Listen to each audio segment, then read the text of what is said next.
present for about 30 to 40 minutes, and then we're going to create a circle and actually have a conversation like a typical chai talk. So I'm just going to lay down a couple of ground rules that we have, because as of right now, this is a safe space. So just remember, one mic, one voice, take space, make space, use I statements when you're speaking about personal experiences. What's said here stays here, and what's learned here leaves here. Respect people's pronouns, so please specify when you are speaking. Acknowledge intent, address impact, and respect the space. Hi guys, my name is Aisha. I'm Vice President of South Asian Federation. I'm going to give just like a quick introduction to our speaker. Abi Dalal, who is presenting his work on Desi mental health, or South Asian mental health, and whose talk will foreground our discussion. Abi is the principal investigator of American College Health Emotional Empowerment for South Asian Americans. He also teaches yoga mindfulness on the side. Abi's undergraduate training was in South and Southeast Asian Studies, and over the course of his scholarship, he has published 2 non-health and 7 health-related articles on topics ranging from South Asian kinsmanship to clinical interpersonal dynamics to healthcare delivery science and to wellness. With that being said, I would like to invite Abi to present. So thank you, South Asian Federation and Pakistani Student Association, for bringing this event together. So when I heard from Aisha that they wanted to give a talk on Desi mental health, my experiences gave me a pause. I first thought, oh geez, like I'm Desi and I've had so many problems managing my mental health, from like not spazzing out from the slightest remarks to just struggling to go through day-to-day emotion. I thought I would be an expert to give this talk, I'll point to you quick. So like, yeah, my personal experiences did play a role in motivating me to pursue this work. Long story short, I'm just going to give you a little bit backstory on why I decided to pursue this work. I grew up by the Desi capital of SoCal, Cerritos, and halfway, I guess, in my childhood, into adolescence, I moved to Inland Empire. Around Inland Empire in the first place was like very racist. I was confronted with a lot of racism, and that included being unjustly placed into special education. Even though like I did not have any academic issues, I did not have any behavioral issues, they just did not like me for me. It was a town full of white people. And I guess like you guys can imagine how that would make one person feel into their adolescence. Like, very insecure, they would get bullied by students, they would be wondering what's wrong with them. But my parents weren't understanding. I had to get myself out, actually, and they weren't able to have a discussion around my emotions. And years later, so when I went to Berkeley and I was seeking psychotherapists, a lot of them could not understand my culture, which played a significant role in all the mental health experiences I had. And a lot of them could not understand my family dynamics. So my experiences show how there was a cultural dissonance between my parents and I at the level of cognizance. They did not understand my emotions, they couldn't talk about them, they couldn't help me out in that situation. And also the intervening role of culture to addressing one's mental health, as I did later in life. So culture is significant. As you can see, culture influences the expression of the inner workings of the mind, and also influences an individual's understandings of mental health and illness. Medical anthropologists would say that South Asians have different explanatory models of mental illness. That means that explanatory models means that they have a different set of ideas about the nature of illness, its cause, its severity, treatment preferences, so on and so forth. For South Asians, just South Asians, people in the subcontinent, not us, emotional experiences, for example, are typically seen as a normal reaction to life events. And also they typically present with symptoms of physical distress when, physical issues when they're actually distressed. So now you guys can get an idea about how bad my Gujarati is, but there are 2 ways to say how are you in Gujarati. The first one is Kemcho, and then the second one I see some people laughing already. So the second one is Dura tabit pani saruche, which, assuming I pronounced that correctly, directly translated means, is your stomach water fine? I don't know if there's... When you're giving a talk, you take all the jokes you can get. And so obviously you can see how culture really influences kind of the way people understand their mind and body, and the way we understand mind and body should not be taken for granted. It differs across cultures. So for people like us, South Asian immigrants in the US, there's not a lot known. We've inherited the heritage culture or Desi culture, but also we're like surrounded by the American culture we've grown up around and assimilated into. Now, my experiences also demonstrated how mental health is a cultural construct. I'm sure you guys all know that like mental health is not discussed in Desi homes.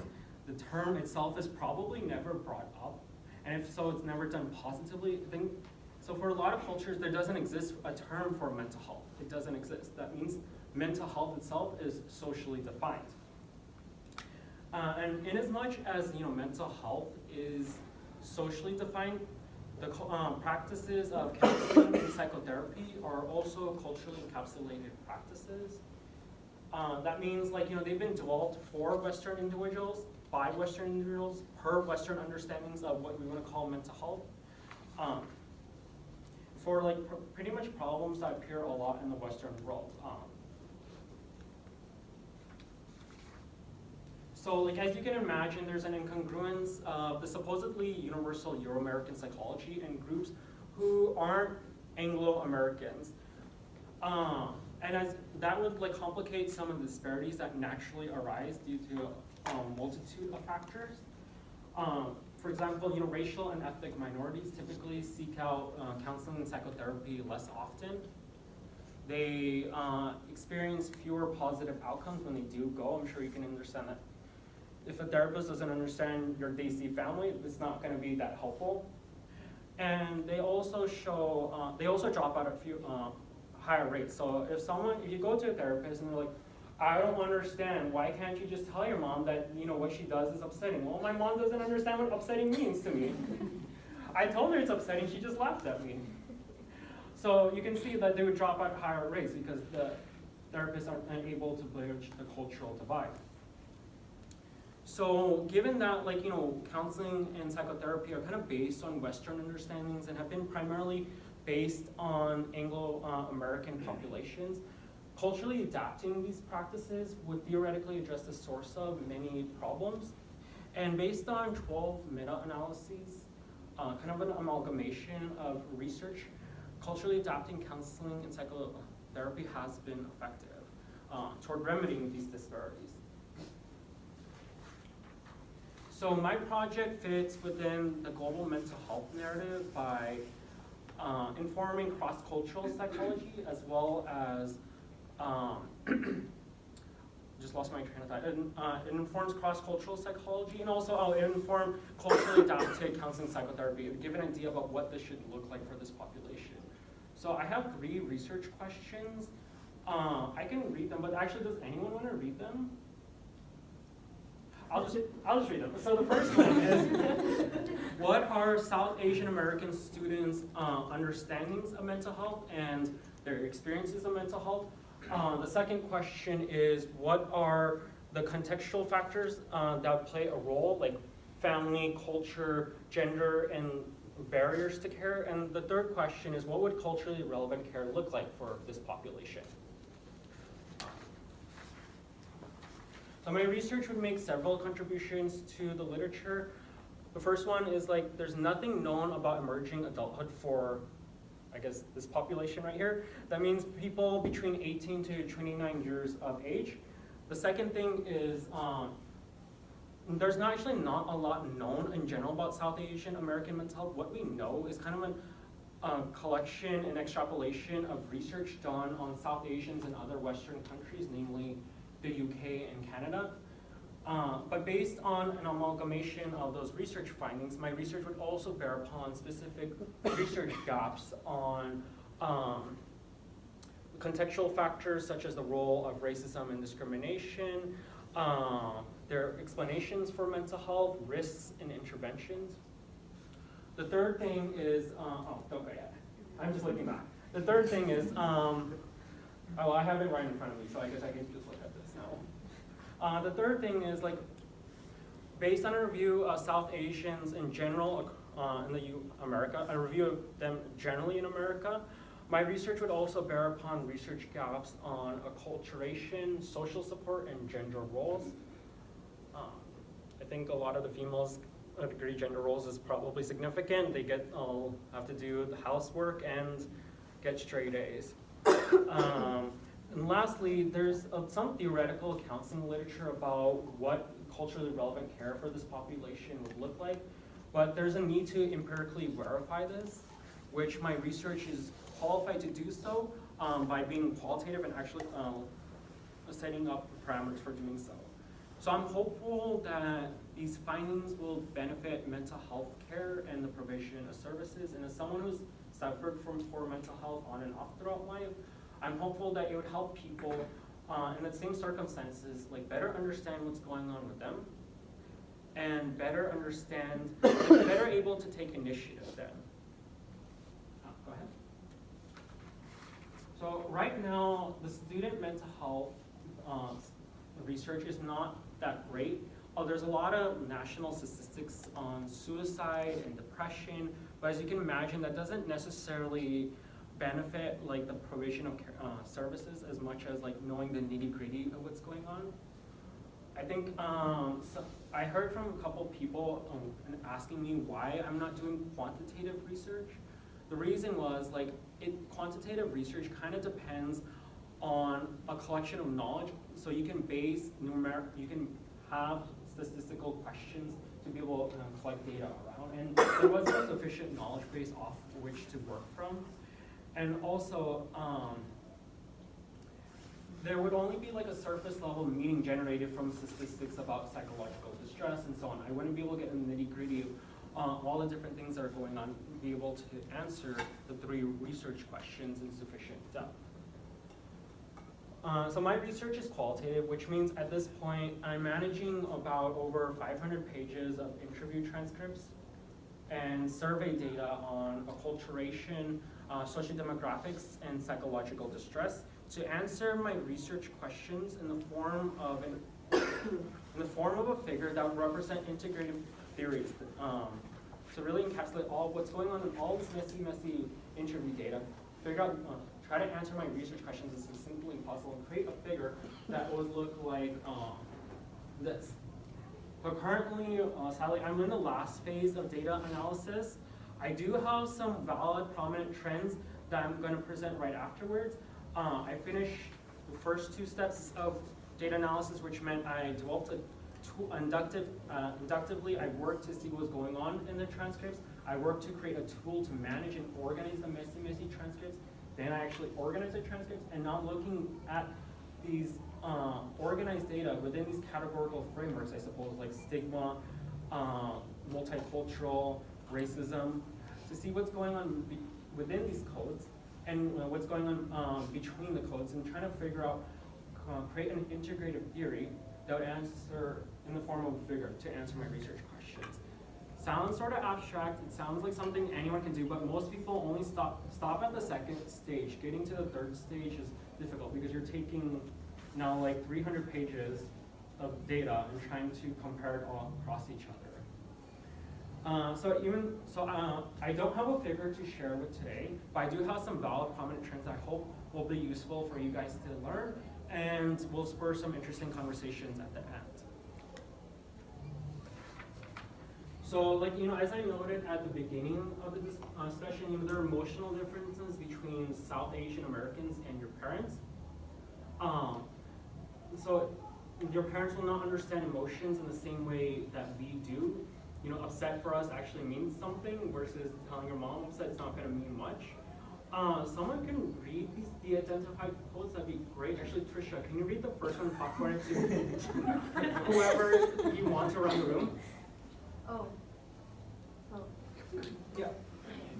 I would always like to be, I would always be like, oh, I'm so nervous. And Ma said, oh, nervousness is not a thing. Like, there's no such thing as being nervous. Popcorn action. I feel I could never just go to my mom and talk about how I'm truly feeling because that's not what she's interested in. She's interested in my accomplishments and my academics.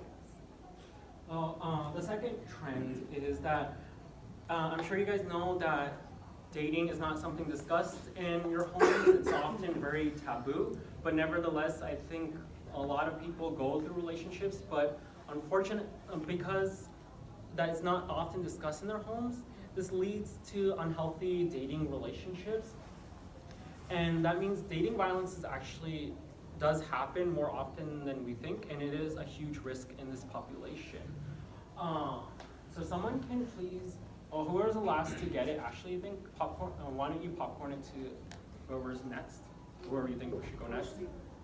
Me? You don't date, you don't have sex until you get married, you stay with one person your entire life. So me calling her and saying, hey mom, I'm meeting a new guy tonight, how should I approach him? That would be totally like, no, she'd be yelling at me, so I wouldn't. Popcorn. Next person should be Guy. Oh, bro. No, after her, sorry. Oh, sorry. Recently, like, I cut off this bad habit because I entered like a new healthy relationship. But the person I was dating freshman year, like after a while, once we broke up, he got into a new relationship, but we still, anytime like I had like a problem or anything, like it would still go to him kind of like as a safety mechanism. Push. I broke up with him for the final time, and my family had gotten really, really close to him. I did have a restraining order against him. Let's go to the next slide.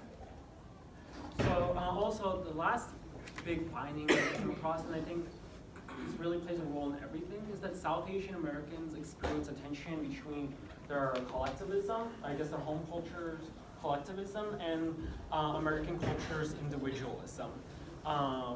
Kush, could you popcorn it to someone else to read the next two quotes? Yeah, Sana. Because I do have an apartment here in Riverside, but I go back and forth from Fullerton to here. Because my grandma is sick right now, I have to take care of her, and I've got to pick up my brothers from practice, go walk the dog, come back here, go to class, and have time to study. Sana. I know there's been times where like we'll have parties like at our house and like I'll have this CD and then midterm the next day and it's super frustrating because it's like, Mom, do you want me to give treated? Good intonation. Let's go to the next slide. So my findings will benefit practitioners because they would benefit from knowing that they need to see things not solely from American culture's individualism, which they would take for granted, but also need to step out of that framework and start to understand collectivism. And mental health practitioners would also benefit from knowing that your parents will not understand emotions in the same way that you do. I think service organizations will particularly benefit from knowing that this population is at risk for dating violence a lot, and it does happen more than we think. And as you can imagine, the family aspects of collectivism would serve as a barrier to knowing that there's dating violence, because you can't talk about it, first of all, because emotions don't exist. You couldn't be able to bring it up outside and no one would know about it because people are so concerned about preserving their image, another collectivistic aspect. And so the next steps would be, once I generate the findings, once I generate figures that would answer my research questions, I or someone else, I suppose, would want to have a large-scale quantitative research project to see the extent and how these figures can be modified to match the multitude of different South Asian Americans, it's a diverse subcontinent, and also to develop psychometrically rigorous tools for this population. So when you go to a hospital, these service organizations like South Asian Network, Sahara, and Artesia can get a better sense of what's going on in this population. Next slide. So in the coming weeks, once I develop these figures, I'm thinking about holding a workshop among students so I can show you the finalized findings and give you more tips and things that would benefit you guys. So like if you guys want and want to keep in touch about my project, I have a sign-in sheet. I'm just gonna go ahead and if you give it to you and if you can pass it around, that'd be great. And I guess the next step would be I would also engage with the scholarly and practitioner community. I would hold a workshop among them so that, say like counselors here at the center would know what's going on with this population. And so when one of you guys come in, they would be able to be better able to address it.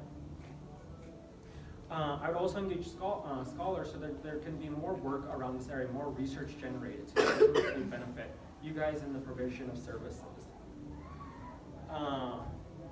And like with the workshop, this is something I personally ached for when I was going through poor mental health, and I think it'll be a chance to meet like-minded people. Next slide. I didn't want to leave you guys on a cliffhanger about my findings, which I hope it's previewed these valid prominent trends will have benefited you guys from just seeing them and understanding them. And in order to make this more applicable to you, I have some practical tips based on my findings.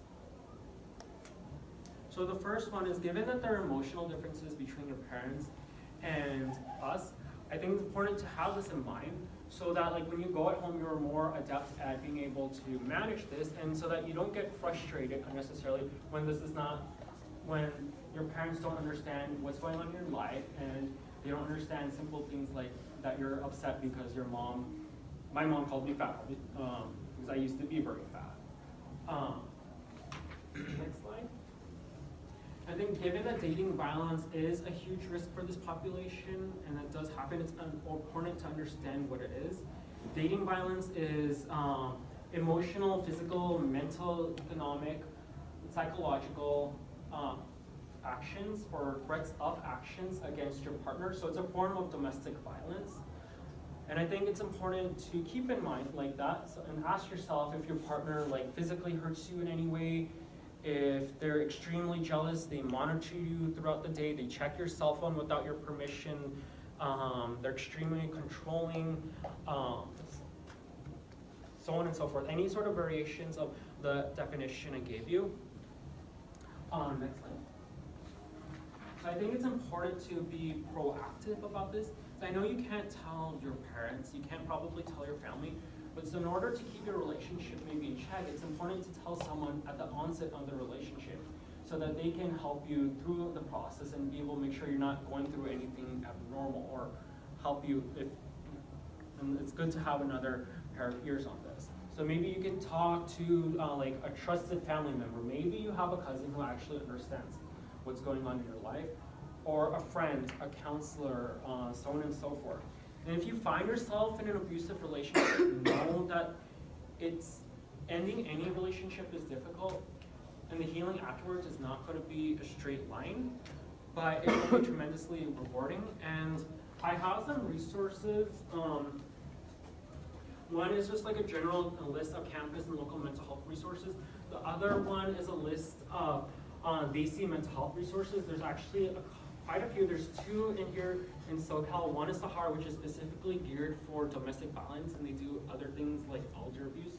The other one's South Asian Network. So if you're interested, these will be moving around the room.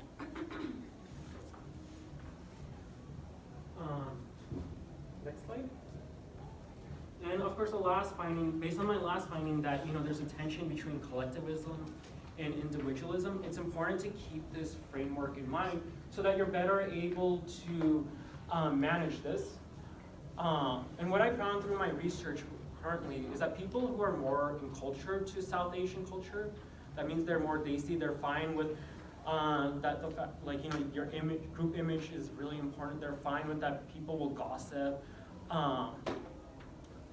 Or people who are just more adept at managing this, like they kind of have a separate life. They're here, they live, I suppose, a more American life, and they go back home. They're like they know how to play the game. Those people experience less stress.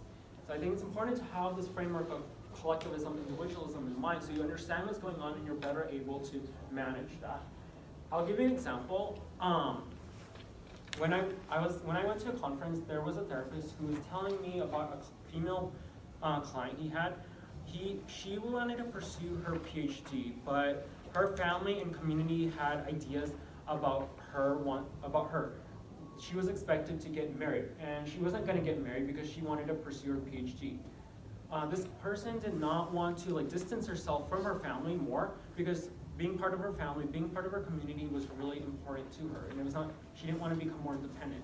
So she still remained a big part of the community.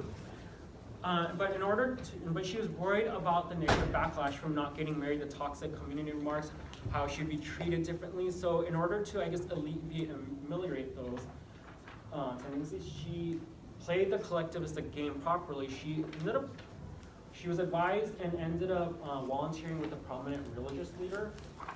And she was able to raise her reputation within the community. So when it came time to her pursuing her PhD, it was fine. People did not really bother to bring up marriage. Oh, sorry, back. And so yeah, those are my 3 resolutions. Lastly, I wanted to introduce some mental, let me just check the time. I wanted to introduce some, we got just 10 more minutes. I wanted to introduce some mental health management techniques that I think can benefit anyone. Why don't we go 2 slides forward?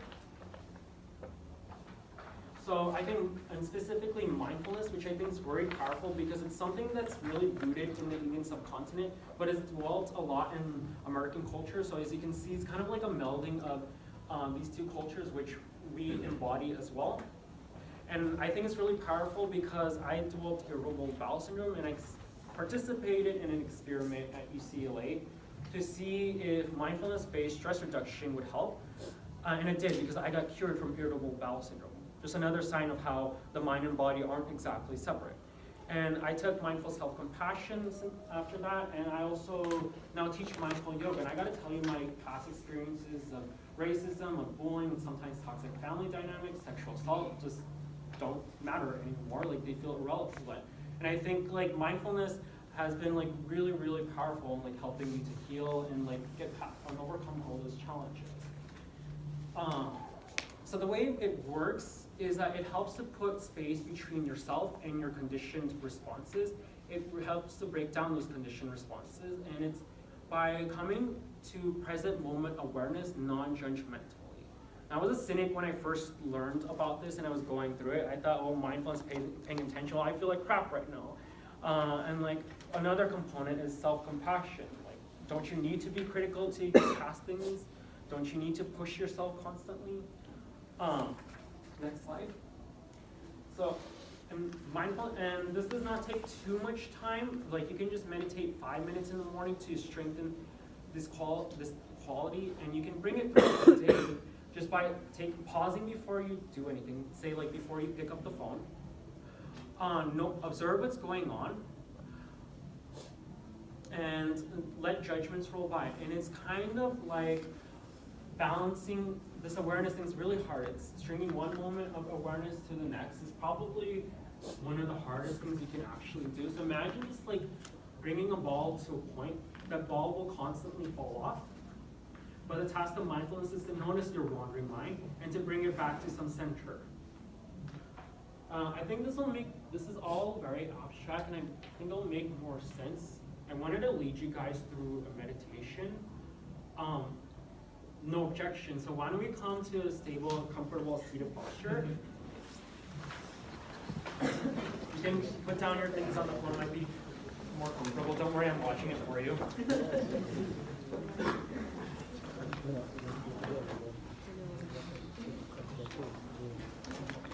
There are a couple of chairs over here. You can participate too if you want. Yeah. And why don't we just find whatever we think is a dignified posture. Maybe come a little bit 2/3 off your chair so your hamstrings are kind of off the chair. Maybe bring your feet underneath your knees here.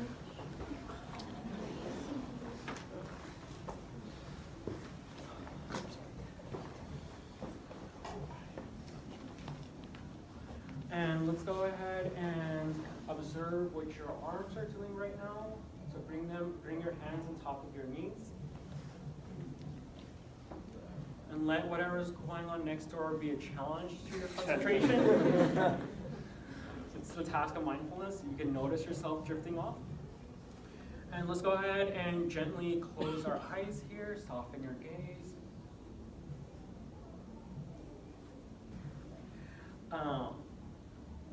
And begin to feel your breath here. Notice the physical sensations of your breath. You might feel your breath along your nostrils, in your chest, in your belly. You're not trying to purify your breath or change it. You're just observing it as it is. Something very un-American, just non-striving, being totally where we're at. Just come back to your breath every time.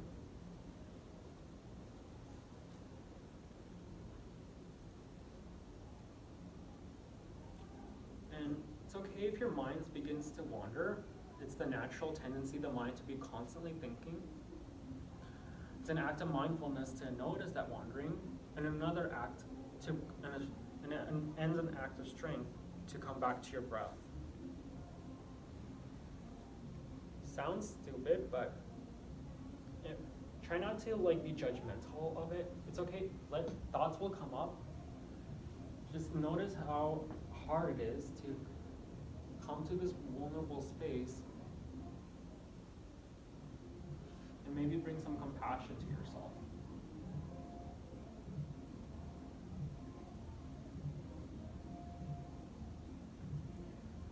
Keep your eyes closed here while monitoring your breath.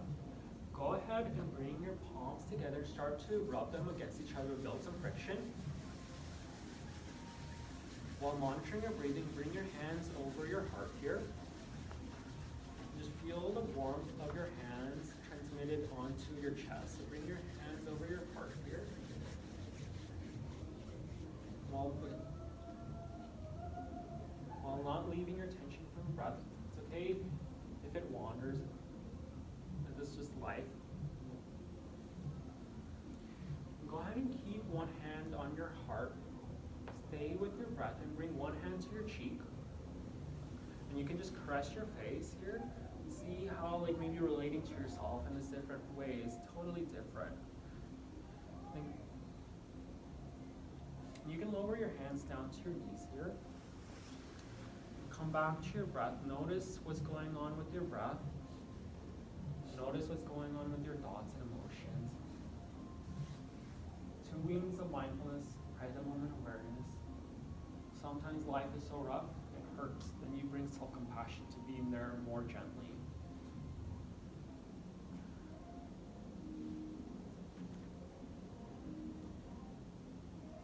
If you've been meditating for 20 years, you've just been meditating for 20 years. Just keep coming back to your breath here. And slowly go ahead and open up your eyes. Gratitude and compassion are 2 qualities that you can cultivate that would help bring mindfulness throughout the vicissitudes of your daily life and help to break down those conditioned responses. This all fits into emotional regulation, which means we all have ways of handling ourselves and handling ourselves within our relationships with others. But sometimes they can be done unhelpfully, and sometimes we need extra tools to help overcome different challenges. So that's what the practice of mindfulness is. And I want to tell you guys, express my gratitude for all of you guys coming and listening to this talk. And I hope my findings were helpful to you guys. And if you want, you can write down your contact information on a sheet of paper if you want to stay in touch. Of course, I do teach yoga, so if you want, I can provide a one-time event perhaps for your campus organizations, or if you want to stay directly in touch, I have my business card up here. Otherwise, now that I've given you a background on basic mental health, global mental health, and some practical tips, I'll let you South Asian Federation